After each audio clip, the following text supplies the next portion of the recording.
So, as it turns out, I don't know shit about football.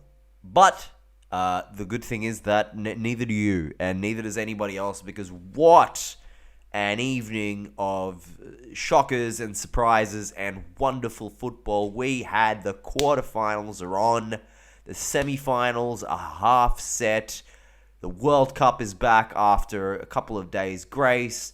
I am still riddled with COVID, but who gives a fuck? Because what an enjoyable pair of matches I got up nice and brand spanking early to watch. Let's just crack into it because we got a lot to talk about before we go into previewing tonight's matches. Let's start with Brazil-Croatia, a match that I and a great deal of other people in the football media world considered to be a foregone conclusion. Boy, were we wrong. Brazil and Croatia ended the match on 90 minutes at 0-0. It was a relatively drab affair with some key moments up until that point. They ended extra time 1-1, and then Croatia, against all odds, against all better judgment, against all bookies' odds, are in the semi-finals at the expense of Brazil, who many considered to be the momentous incumbent victors-elect of this tournament, myself very much included. I've harped on about it non-stop since the beginning.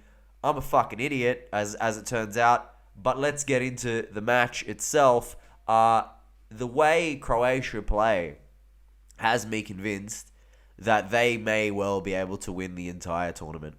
They are just so wily in defense, they're so fucking rough, and when they maintain possession, it's not just the three in the midfield, but the three in the midfield really help. Everybody said it. It is a midfield to be envied across the entire tournament, possibly the best in the tournament, with Brozovic, Kovacic, and of course Luka Modric, the evergreen midfield captain of Croatia. They just pissed Brazil off over and over again, maintained possession, defended super well, and actually managed to hit on the break quite a few times, burst on the counter-attack, creating danger, as was evidenced on 12 minutes when Juranovic, the right back, who we'll be chatting about quite some this morning, burst forward, exploiting the space behind Vinicius Jr., playing the ball out to Pasalic after drawing the left back Danilo into him, and then Pasalic crossed it in for Perisic for probably the best chance of the first half. Juranovic, who plays for Ange Postecoglou's Celtic, had a star-making performance this morning. I saw him linked to Chelsea almost immediately as a Reece James backup. And fuck, boy, does he deserve it. Honestly, what a game he had.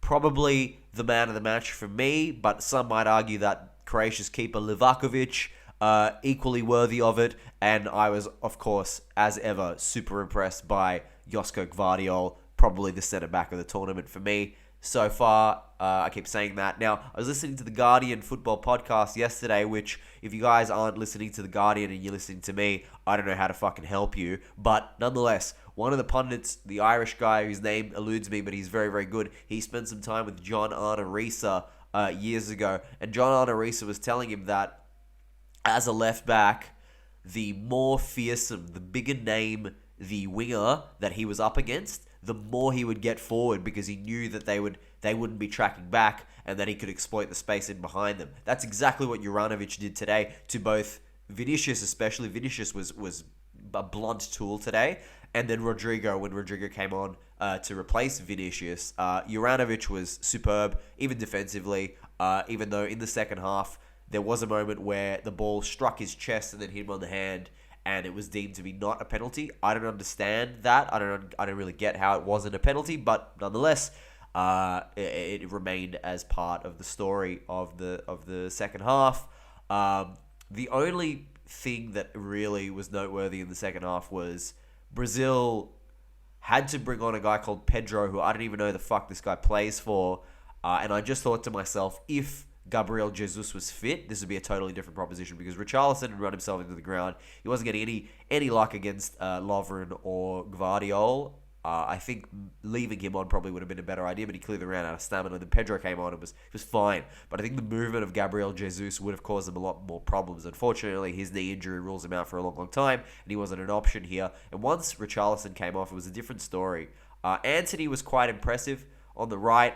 He managed to lock himself in an amazing battle with Borna Sosa, who half the time was won by one, half the time was won by the other. But I think Antony is going to be quite the player moving forward. I've waxed lyrical about him plenty in the podcast before. And then deep into the first half of extra time, Neymar just decided to put Brazil on his back. He picks up the ball about 40 yards out. He plays a 1-2 with one of the midfielders. He receives the ball again. He plays another 1-2 with Pedro, I think, on the edge of the box. Receives the ball at a very, very weird angle with the defender bearing down on him and just slides through, beats the keeper, finishes immaculately, and Brazil are up 1-0 at the very end of the first half of extra time. And they and me, and I think everybody else thought, given the way that Croatia had played, Croatia barely created a chance throughout the entire hour of football before then. We all thought, okay, that's it. Brazil's utter dominance will give in here. Croatia had a game plan. They clearly wanted to get to penalties because that's sort of their forte these days. And it hasn't worked. And Croatia, you've hung in there. You've done well. Power to thee.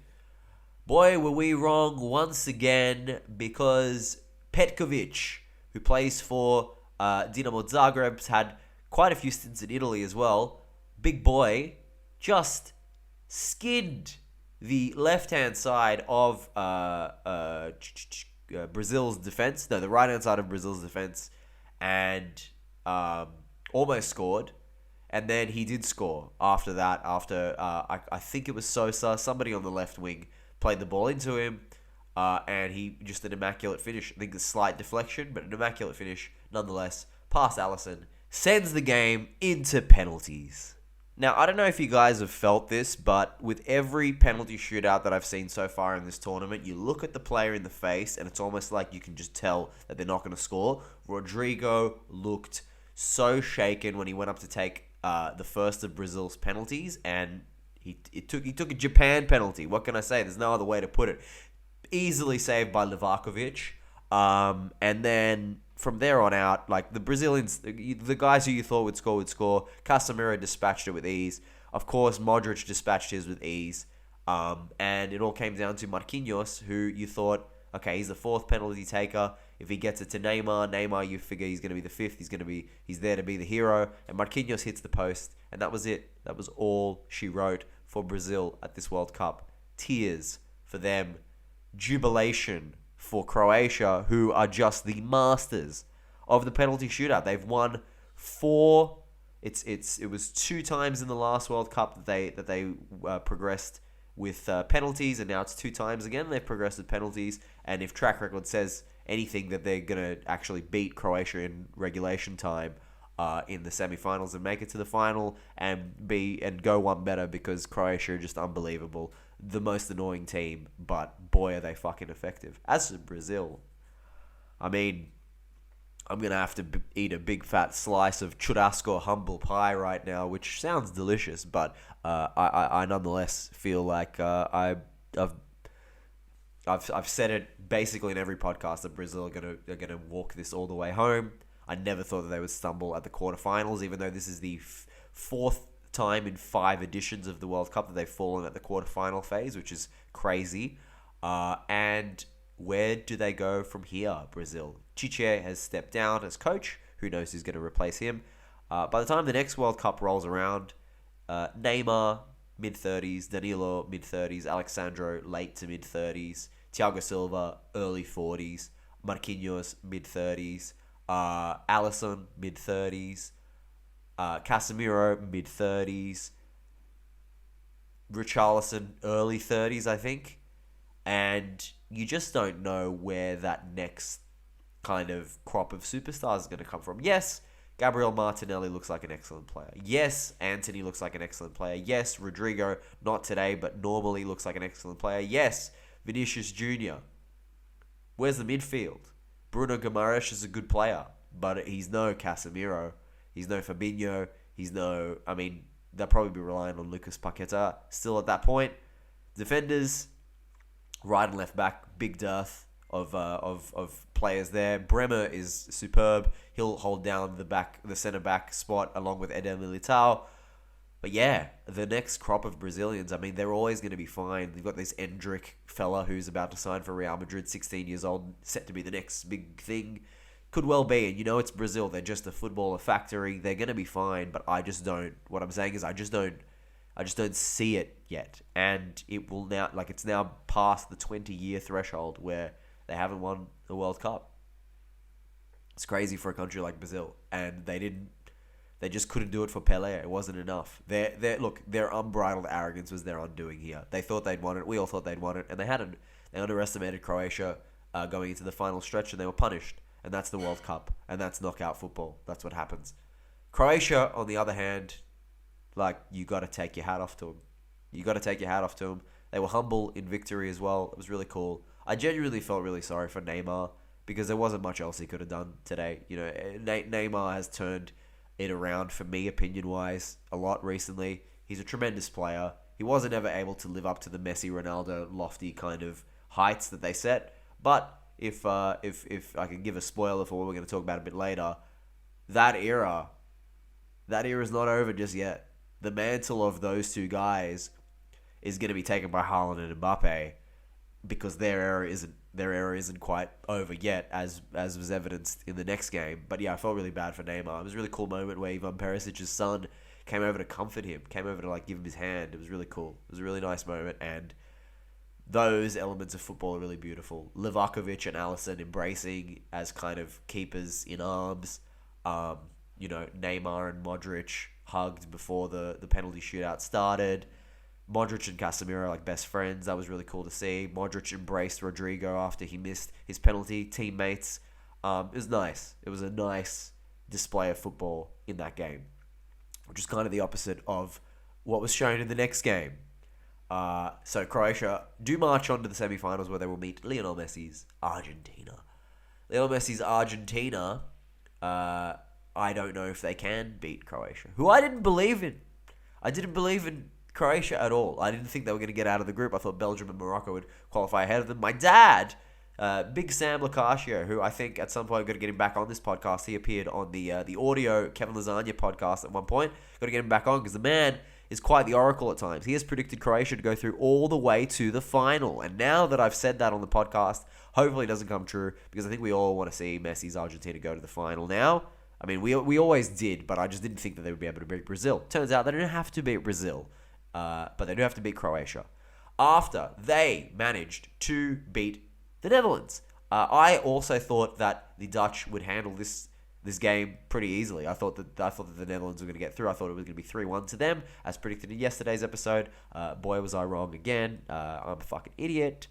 I thought that they would handle it really well, but I will caveat that by saying that when I saw that Scaloni was starting with a 3-5-2 for Argentina, I thought it was a stroke of genius before the match even started, because normally they go with a 4-3-3, and as has been evidenced throughout all the group games, and I dare say a little bit against Australia, before they changed to this exact shape, Argentina have no width up top. Nico Gonzalez plays for Fiorentina, is an excellent player, injured before the tournament started, and Di Maria just hasn't been the same. He's been injured too. They don't have the width up top. So what he's done instead is exploit the fact that they have Acuna and Molina, who are both very attacking fullbacks. More on Molina in a sec.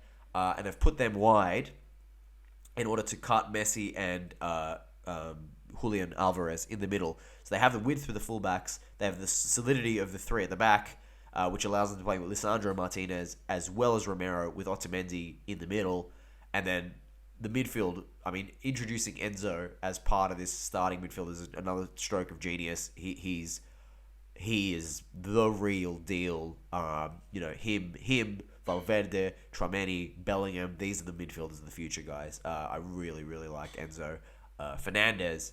But the other purpose of putting the 3-5-2 into play here is because the Netherlands have a similar setup, and Dumfries and Blind, especially Dumfries though, have been pushing super duper far up without much response because the defense hasn't ever been stretched by a similar shape. Every single team that they've played against in this tournament, except for Qatar, but we don't really count Qatar, has played four at the back, 3-3 or 4-2 or something like that.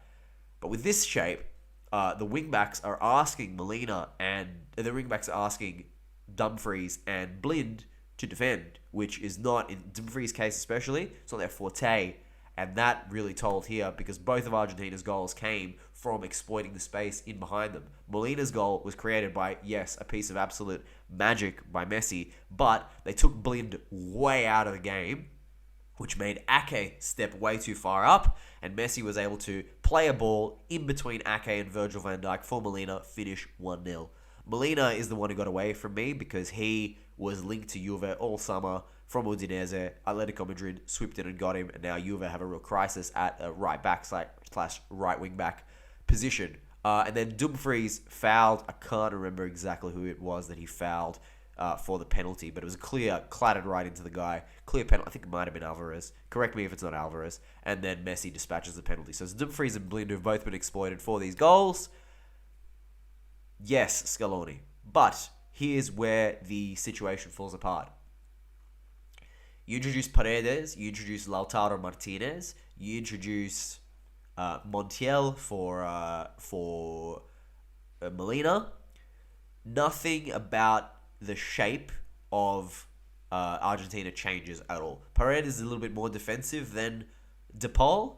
Cool. But other than that, the shape doesn't change whatsoever. You just change the personnel. So tactically, they haven't made too many moves here. Meanwhile, Van Gaal remembers the 90s and decides, all right, how about this? How about two fucking big boys? How about we put on Luc de Jong and Wout Weghorst, who's the size of a fucking tree, and it proved to be the game changer. Wout Weghorst, formerly of Norwich, now he's playing in Turkey, used to play for Wolfsburg. At one point, he was the top scorer in the Bundesliga a couple of years ago. Absolute giant. It was the Wout Weghorst show. He comes on, he scores one goal, and then the Netherlands are pushing. Because it is this historic rivalry. The Netherlands and Argentina have met so many times in the past. They've knocked each other out of so many tournaments. There have been so many hot, cagey games. 1998 World Cup replay was on in between the two games. I watched the mini-match of that. Two players got sent off in that game. They got knocked out to Argentina in penalties in 2014. And it was heated. It was heated again.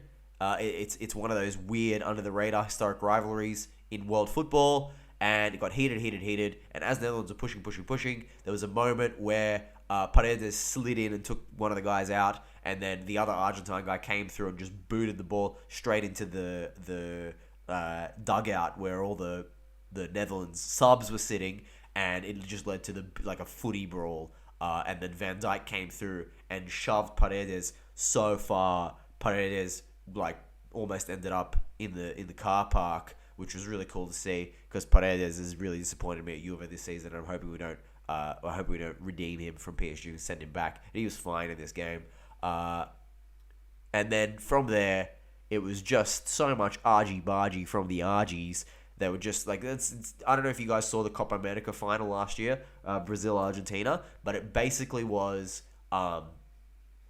Argentina scored, and then it was UFC 224. It's just that's just how South Americans play. It's we have this flair, we have this skill, we fall over, we trick the referee, we whine, we complain, we play act, and it's fucking elbows and shoulders, man. And that's all it was. And to their discredit, to be honest, because had they actually played football, they may not have taken this match into extra time. After 90 minutes, there was a couple of really dangerous free kicks that were given away on the edge of the box. The first one was sent into the fucking stands by Berghaus.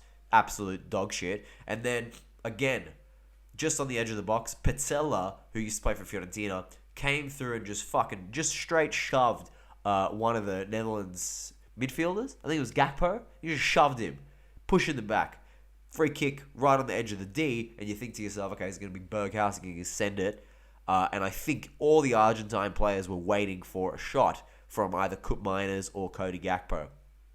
Instead, Koop Meiners, my fucking boy, plays a delicious little pass through straight to Wout Weghorst, who just had heaps to do, took a touch and then slanged it straight under Emi Martinez. 2-2, we go into extra time. Crazy scenes. The Dutch went nuts, and I had predicted that the Netherlands would win this game I predicted they win at 3-1, so my prediction was never come true. But I still kind of wanted the Netherlands to win until extra time, where the Netherlands just kind of ran out of options. Because when you decide to go route one, play it for the big guys up top, once Argentina figure out how to stifle that, you got nothing. And they did have nothing eventually, because Depay had gone off.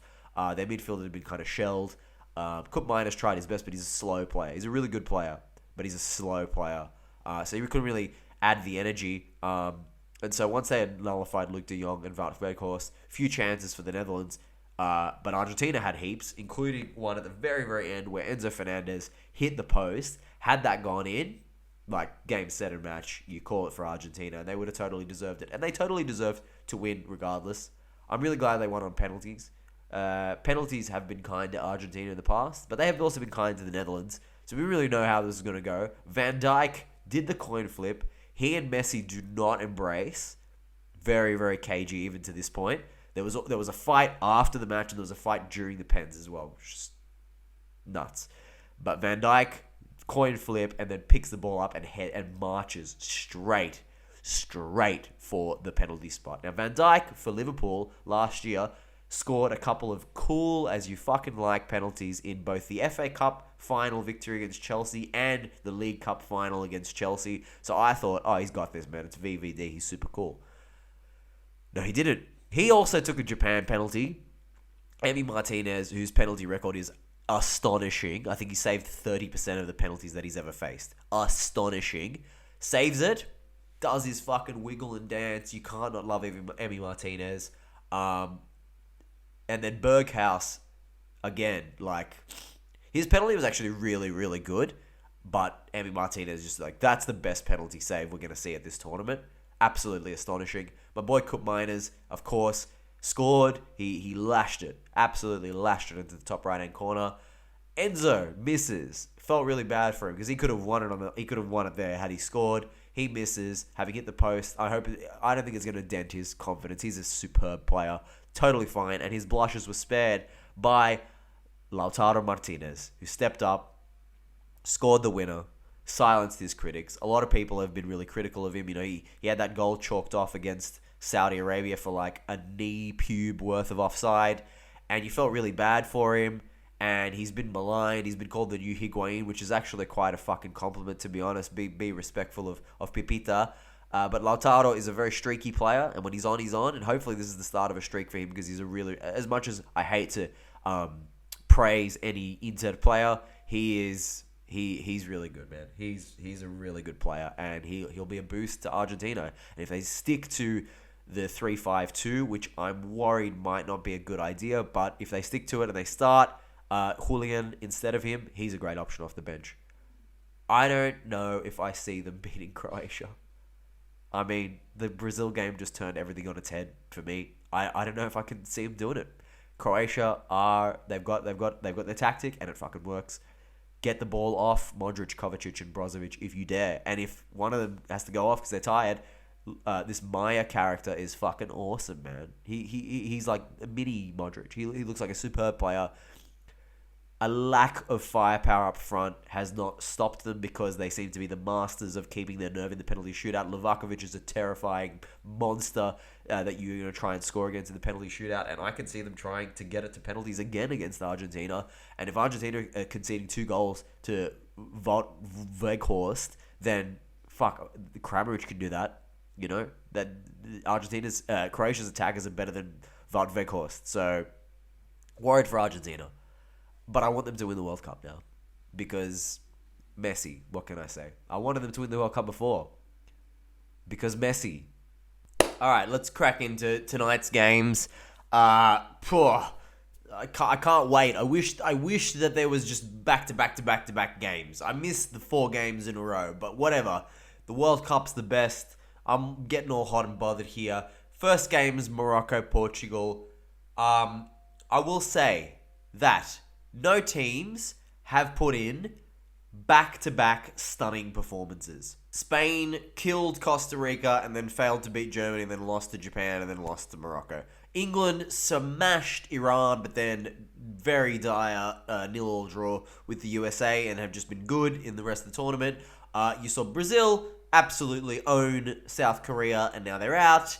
And then theoretically, I guess the Netherlands put on a pretty solid clinical performance against the USA, and they're out too. So history and the pattern would dictate that Portugal absolutely obliterating who did they beat?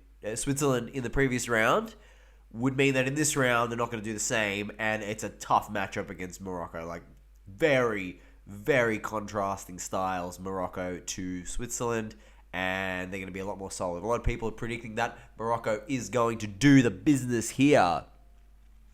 I don't really mind who wins, because if Morocco win, you've got the obvious underdog storyline. I said that Morocco were going to have a great tournament before the thing started. I didn't predict that they'd make it all the way to the semi-finals, but that would be incredible. Africa's first ever representative in the semi-finals of a World Cup. It would just be amazing, and then who knows what they could do from there. But Portugal going through would mean that Portugal set up a semi-final date against either England or France, which they're perfectly capable of winning. And then Argentina could perfectly beat, Croatia. And that, my friends, would set up the true era-defining, end of an era, heavyweight clash. Cristiano Ronaldo's Portugal versus Lionel Messi's Argentina. Who would have ever thought it? We will get our football equivalent of Triple H versus The Undertaker in Hell in a Cell with Shawn Michaels as the special guest referee. Book it. I'm so fucking keen for either of those two scenarios. Obviously, the Morocco one is a lot more of an immediate release of dopamine from all of this, because them making the semi-finals would just be phenomenal win, You'd then be relying on Portugal beating England or France, and then you'd be relying on Argentina beating Croatia, which none of that has to happen. My prediction, which, as we found out yesterday and multiple times throughout the tournament, especially last night, my prediction, which means fucking nothing, is 1-0 Portugal. 1-0 Portugal, regulation time, the end. The other game, the one that most people are pretty much looking forward to, is the colonizer derby, the historical rivalry cometh to an endeth, England versus France. Contrastingly to the previous game, I really want France to lose. I want France to lose, not because I have anything against the French beyond my whole kind of being Italian thing. I just want there to be a complete paradigm shift in international football. Because if France are out, then you've got England, Portugal and Morocco, Croatia and Argentina. Many of those nations have never won the World Cup. Of those that remain, it would be England and Argentina that have won it ever. And, England haven't won it since the one that they won in the fucking 50s.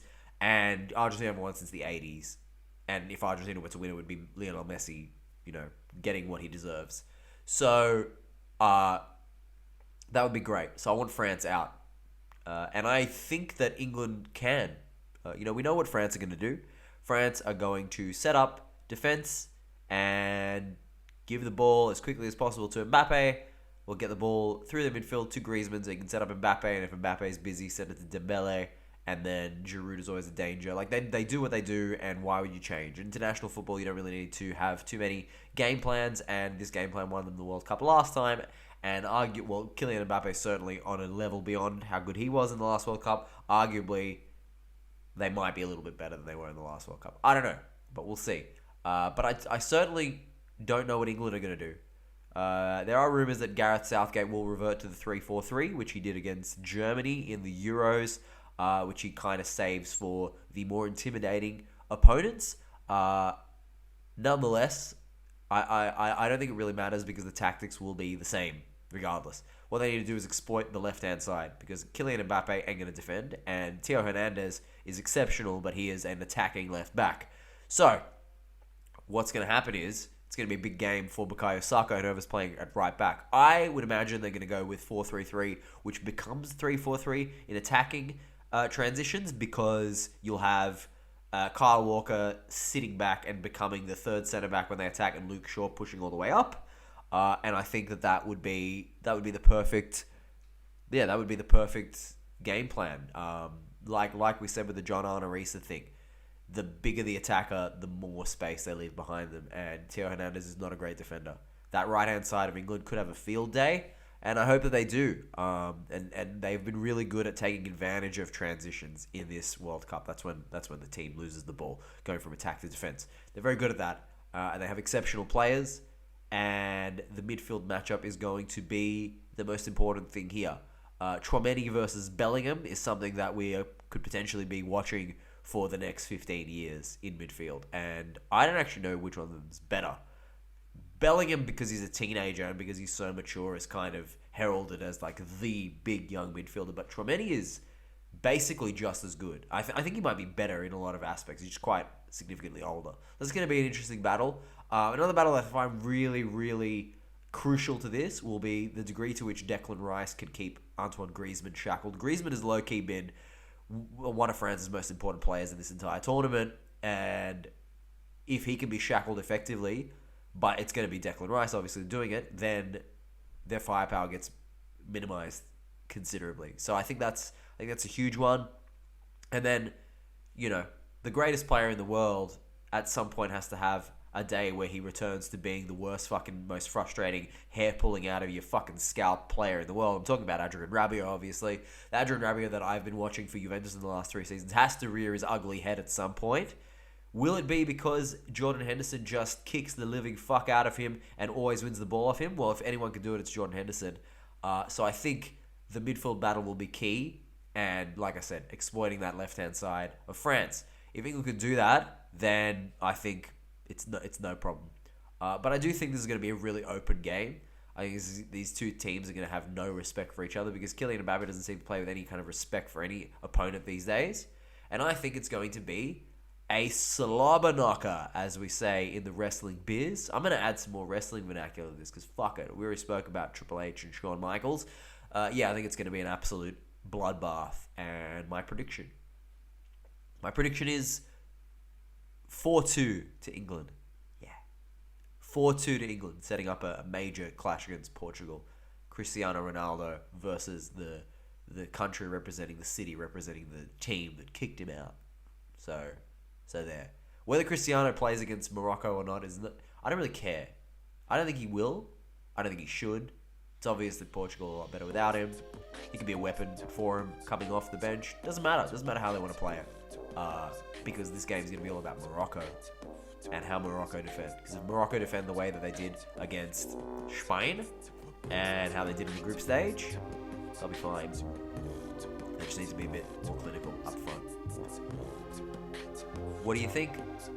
Tell me what you think, and we'll chat about it while I sit and ferment in my COVID and still wake up for the games with my caffeine and my Weet-Bix. My life, which is withering in front of your eyes, and you guys do nothing about it. Let's not do this now. I had to cancel a show last night. It was very sad, but I watched 2 wonderful games of football, which is very good. So, balance. Important on a football pitch and important in life. Namaste.